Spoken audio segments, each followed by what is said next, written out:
इस कार्यक्रम के पुण्यार्जक हैं Mukundra infra projects private limited, Deepura associated industries, Deepura warehouse and logistics, G1 319A, Indraprastha industrial area, road number 6, Kota, Rajasthan. निवास स्थान A55, दीपुरा हाउस, तलवंडी, कोटा, राजस्थान। गुलाब चंद जैन, प्रकाश चंद जैन, नीता जैन, अभिषेक जैन, सोना जैन, अनिमेश जैन, प्रिंसी जैन, नीति जैन, लाइशा जैन एवं समस्त दीपपुरा परिवार, कोटा, राजस्थान।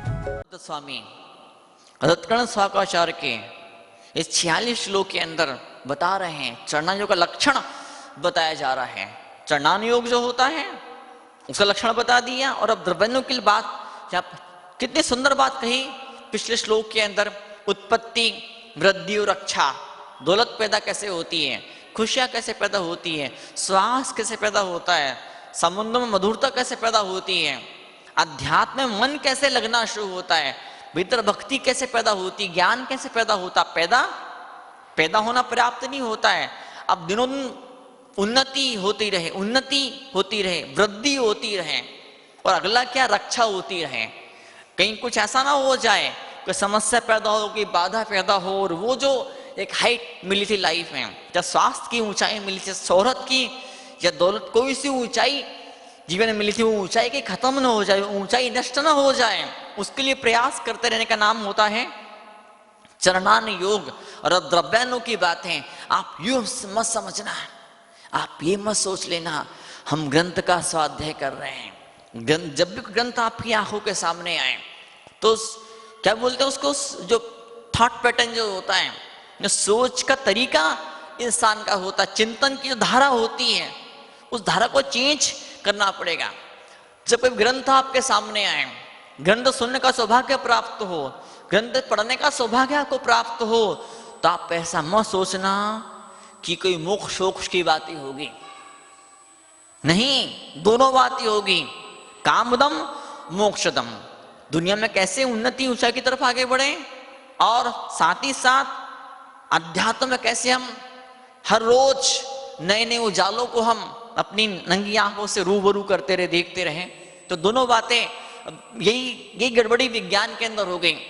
सारे डॉक्टर लोगों ने क्या किया, मुर्दे शरीरों परीक्षण किया, मुर्दे के शल्य क्रिया करी, और फिर शरीर को समझा। बताइए आप, मुर्दे शरीर को समझ करके जो कुछ अनुभव ज्ञान पाया, उसका जिंदा शरीर प्रैक्टिकल किया। मुर्दा शरीर अलग ढंग से सड़ता है गलता काम करता है, जिंदा शरीर अलग ढंग से सड़ता है गलता काम करता है। इस विज्ञान ने इंसान को मशीन मान लिया, मशीन, एक एक अंग को अलग अलग मान दिया। आंख का डॉक्टर अलग है, गले का डॉक्टर अलग है, हार्ट का डॉक्टर अलग है, हड्डी वाला डॉक्टर अलग है, पेट वाला अलग है, ये वाला अलग, वो वाला डॉक्टर अलग अलग हो गया। अब अलग अलग अंग का इलाज होता है मेडिकल साइंस के अंदर। इंसान को तोड़ दिया गया, इंसान को। पाश्चात्य देशों के अंदर जो सभ्यता संस्कृतियां पैदा हुई, जो कला पैदा हुई, साहित्य पैदा हुआ, नृत्य पैदा, सब कुछ टूटा हुआ बिखरा हुआ, टुकड़ों टुकड़ों में टूटा हुआ बिखरा हुआ है। भारत के अंदर समग्र शरीर की, पूरे शरीर की बात कही गई। आज विज्ञान में स्वीकारता, साइकोसोमेटिक डिसीजेस हो रहे हैं, ऑटोइम्यून डिसीजेस हो रहे हैं। आपके मन की भावना का प्रभाव आपके शरीर पर पड़ रहा है, ग्रंथियों के ऊपर पड़ रहा है। अब तो विदेशों के अंदर कई सारे लोग दवाई गोली खाने के साथ साथ, कई सारे हॉस्पिटल्स के अंदर कई डॉक्टर्स लोग, डॉक्टर का कमरा अलग है, जस्ट पास में एक मनोवैज्ञानिक का कमरा है, जहाँ पर कुछ छोटे मोटे ध्यान के प्रयोग कराए जाते हैं, जहाँ पर बताया जाता है कि दवाई खाना पर्याप्त नहीं है। दवाई खा करके आप शरीर के स्तर पर कहीं कुछ अच्छा महसूस कर सकते हो, पर जब तक मन के अंदर ग्रंथि बनी हुई, मन में गांठ बनी हुई है, मन कहीं क्रोध में, नफरत में, होड़ में, प्रतिस्पर्धा में, निराशा में डूबा है, फंसा है, उलझा हुआ है, तब तक कितनी अच्छी से अच्छी दवाई आ जाए, शरीर को स्वस्थ नहीं कर पा रही है, तो गनीमत है, गनीमत है। आप विज्ञान ने आजकल मानने लगा है, डॉक्टर आजकल मानने लगे हैं कि बीमारी की जड़ मन के अंदर है, विचारों और भावनाओं के अंदर है। आज विज्ञान ने माना है कि शरीर का रिश्ता मन के विचारों भावनाओं से हो रहा है, कि वो दिन भी जरूर इस दुनिया के इतिहास में आएगा जब बड़े बड़े बुद्धिजीवी मानेंगे, जब वैज्ञानिक लोग मानेंगे, चिंतक लोग, लेखक, साहित्यकार, पत्रकार लोग मानेंगे, क्या मानेंगे? कि मन का रिश्ता आत्मा से है। जरूर वो आएगा, जरूर जरूर वो दिन आएगा इस धरती के, इस मानवता के इतिहास के अंदर। कई बार आपने देखा होगा कि वो दादी अम्मा होती है, दादाजी बड़े प्यार से सिर पे हाथ फेरते, कितना अच्छा लगता है बच्चों को। बताओ आप, यही रेकी में विधि होती है, बोलते ओरा क्लीनिंग। शरीर को आप साफ सफाई करते हैं साबुन से, और वो दुनिया भर की 100 चीजें शरीर को, रैंपकिन, तौलिया से, टॉवेल से शुद्ध शरीर। लेकिन जो ऊर्जा का शरीर जो हमारे पास में होता है, उस ऊर्जा शरीर के अंदर कोई समस्या पैदा होती है। फिर दादी नानी वो नजर उतारती थी, फिटकरी ली और जाने क्या लाल मिर्ची ली और जाने क्या क्या चीजें ली और नजर उतारती। रेकी में विधि आजकल आ गई है, वही पुराने जमाने की रीति रिवाज है, नए जमाने में नए ढंग से इंसानों के सामने आ रहे हैं। जो रेकी के एक्सपर्ट होते हैं, जो हीलिंग साइंस में जो बहुत ज्यादा जिनकी कमांड की मास्टरी जिन लोगों की होती है, हाथ को ऐसा किया और नेगेटिव एनर्जी निकाली, हटा दी, निकाल दी, फेंक दी, सारी हटा दी। वही इसे बोलते हैं ओरा क्लीनिंग। क्या बोलते हैं इसको? ओरा क्लीनिंग। किलेन नाम का व्यक्ति हो गया है विदेशों के अंदर, किलेन फोटोग्राफी का आविष्कार हुआ है। इंसान के मरने से 6 महीने पहले मालूम पड़ जाता है कि इंसान मरने वाला है। 6 महीने पहले मालूम पड़ जाता है। कली का फोटो खींच लिया, कली का फोटो खींच लिया, फोटो में उस कैमरे के अंदर, उस किलन फोटो के कैमरे के अंदर कली नहीं आएगी, फूल आएगा, फूल। और सचमुच में कुछ घंटों बाद या कुछ दिनों बाद जब उस कली का फूल बनेगा, तो उस फोटो में जैसा आज आया ठीक है वैसा ही फूल बनने वाला है। फूल अभी है नहीं, फूल अभी है नहीं, अभी कली ही कली, लेकिन फोटो खींचा, फूल का फोटो आया। तो मतलब ऊर्जा कैसे फैलना शुरू होगी, ऊर्जा कैसे गति करेगी। ऊर्जा जो उस फूल के आजू बाजू, उस पेड़ के अंदर से ऊर्जा पैदा हो रही है, उस फूल को जो खिलने में जो मदद कर रही है ऊर्जा, कौन सी पंखुड़ी का साइज क्या रहेगा, कितनी पंखुड़ी आएगी, किस दिशा में पंखुड़ी किस ढंग से फैलेगी, ये सब कुछ पहले से ही उस मशीन से मालूम पड़ जाता है। उस व्यक्ति ने जब उंगली कट गई, उसका फोटो खींच, उंगली तो नहीं है फिलहाल, उंगली नहीं, उंगली कट चुकी है, लेकिन तुरंत उंगली कटी, तुरंत उसने उस पे फोटो खींचा। उससे एक्सरे की मशीन जैसी होती ना, तकरीबन उस टाइप से हुआ, ऐसा तो नहीं, तकरीबन उस टाइप से। तो क्या हुआ कि बाकी जो उंगलियां थी, अंगूठा था, शरीर था, उसका डार्क गहरा फोटो आया। लेकिन जब उंगली कटी थी वहां पर लाइट तो दिखा, लेकिन हल्का सा लाइट वहां पर दिखा। जब उंगली कट जाती है, एक अंग कट जाता है, एक भाग खत्म हो जाता है, तो फिर भी वहां पर एहसास बना रहता है। कई सारे केस में आपने महसूस किया होगा, मरीज बोलता है, व्यक्ति बोलता है, वो मैं ऐसा बीमार लग रहा हूं, डॉक्टर बोलता है नहीं कुछ नहीं हुआ तुझे, डॉक्टर बोलता है 100% फिट है, स्वस्थ है, डॉक्टर की मेडिकल रिपोर्ट बोल रही है, दुनिया भर की मशीनों से परीक्षण किया गया है, हर एक रिपोर्ट के अंदर एक चीज आ रही है, हर एक रिपोर्ट के अंदर सिर्फ और सिर्फ एक चीज आ रही है। वो चीज क्या आ रही है? वो चीज ये आ रही है, इंसान 100% स्वस्थ है। लेकिन वो खुद बोल रहा है बीमार सा महसूस कर रहा हूं मैं, अजीब सा मुझे कुछ लग रहा है। शरीर तो स्वस्थ है, बीमारी मन और भावनाओं में बैठी हुई है। तो मन की बीमारियों को मिटाने के लिए ध्यान के प्रयोग जरूरी होते हैं। मैंने खुद ने कई बार महसूस किया है, जब शरीर थका थका सा होता है, जब बहुत ज्यादा अजीब सा लगता है, आंखें बंद कर ली और बैठ गए। 10 मिनट बाद, 20 मिनट बाद, आधे घंटे बाद जब ध्यान से बाहर उठते हैं, टोटल 100% फ्रेश, न गोली खाई, न दवाई खाई, कुछ नहीं किया, न घूमे फिरे, न खेले कूदे, कुछ नहीं किया, कुछ कहीं नहीं गए, कुछ नहीं किया, मां ध्यान में बैठ गए। क्या बढ़िया परिभाषा हिंदुस्तान की ऋषि मुनियों ने बनाई है। स्वस्थ मतलब क्या? जो अपने आप में स्थित हो गया है, जो अपने आप में बैठ गया है, जो अपने आप में टिक गया है, जो अपने आप में रम गया, जम गया, उसका नाम है स्वस्थ। और बाहर की जो परिभाषा है, मेडिकल साइंस ने, विदेशों ने जो परिभाषा बताई है स्वास्थ्य की, वो परिभाषा क्या है? वो परिभाषा ऐसी है, जहां रोग नहीं है उसका नाम स्वास्थ्य है। आपको बीपी है क्या? नहीं है। कोलेस्ट्रॉल है क्या? नहीं है। शुगर है क्या? नहीं है। घुटनों में दर्द है क्या? नहीं है। 10, 20, 25 बीमारी के नाम गिनाए, वो बीमारी नहीं है, मतलब आप स्वस्थ है। बताइए क्या पागलपना है? हम अंधेरे से उजाले की परिभाषा हम बना रहे हैं, दिखा रहे हैं। मुर्दे से बता रहे हैं, मुर्दे को रख के सामने बता रहे कि जिंदा आदमी कैसा होता है। मुर्दा अलग चीज हो गई और जिंदा आदमी अलग चीज हो गई। शक्कर के बारे में परिचय दिया जा रहा है। कैसे परिचय दिया जा रहा है? करेले से। करेला बता रहा है कि शक्कर क्या चीज होती है। तो जहां आयुर्वेद की बात की जाए, मंत्र शास्त्र की बात की जाए, पूरी यूनिट, पूरी इकाई वहां पे माना जा रहा है।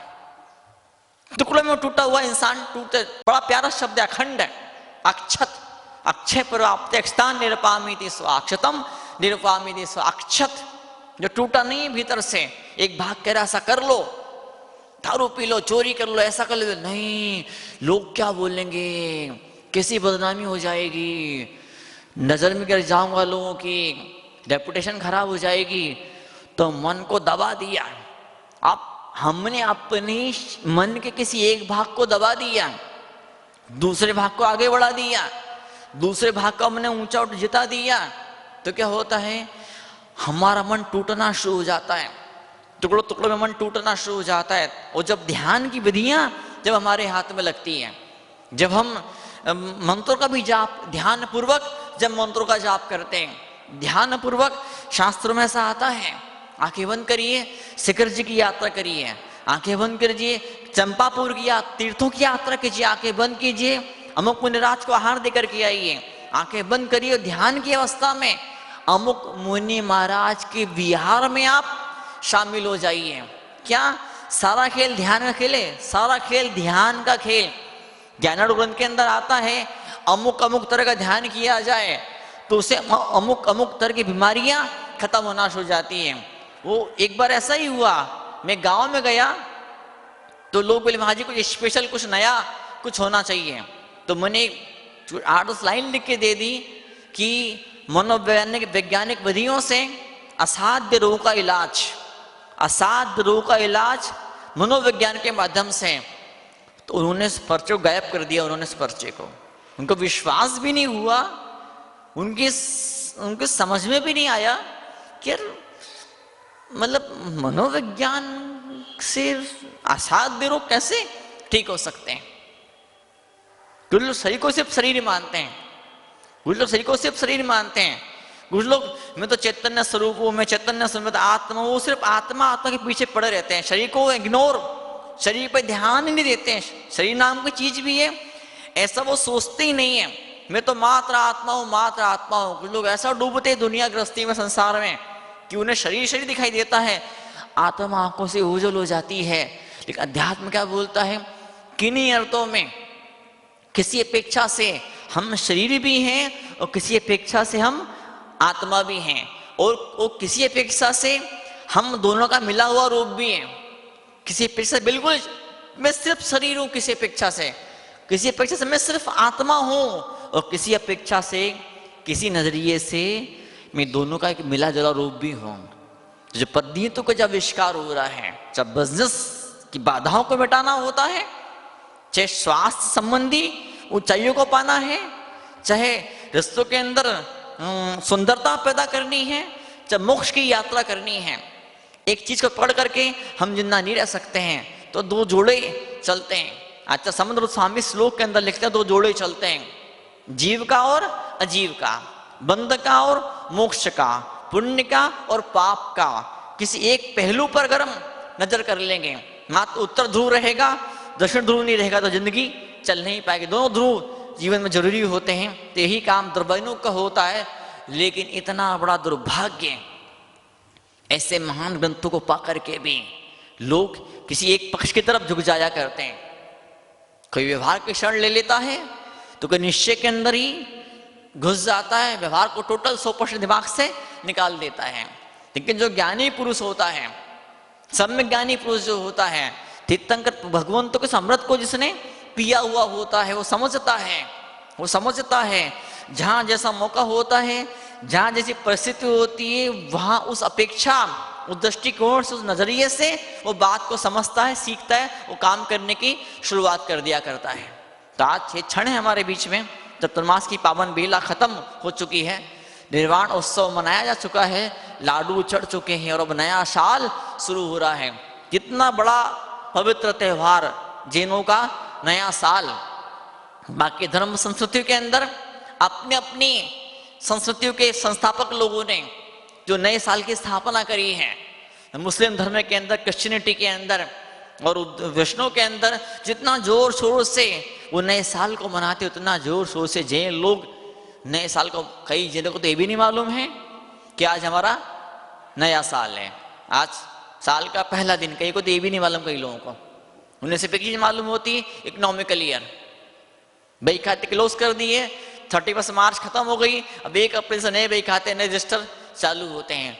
तो अलग अलग का नया साल अलग अलग ढंग से मनाया जाता है। किसानों का नया साल अलग तरह का होता है, जब खेत में फसलें आती है तब उनके नया साल शुरू होता है। तो बात कोई सा भी नया साल हो, सिर्फ बात एक चीज की होती है कि वो मन भी नया होना चाहिए, हमारे विचारों में, हमारी भावनाओं के अंदर कुछ नयापन पैदा होना चाहिए। और नयापन पैदा होने के लिए हमें पुराने का साथ लेना पड़ेगा। हाँ, पुराने को टिकाने के लिए नया चाहिए। इस कार्यक्रम के पुण्यार्जक हैं Mukundra infra projects private limited, Deepura associated industries, Deepura warehouse and logistics, G1 319A, Indraprastha industrial area, road number 6, Kota, Rajasthan. निवास स्थान A55, दीपुरा हाउस, तलवंडी, कोटा, राजस्थान। गुलाब चंद जैन, प्रकाश चंद जैन, नीता जैन, अभिषेक जैन, सोना जैन, अनिमेश जैन, प्रिंसी जैन, नीति जैन, लाइशा जैन एवं समस्त दीपपुरा परिवार, कोटा, राजस्थान।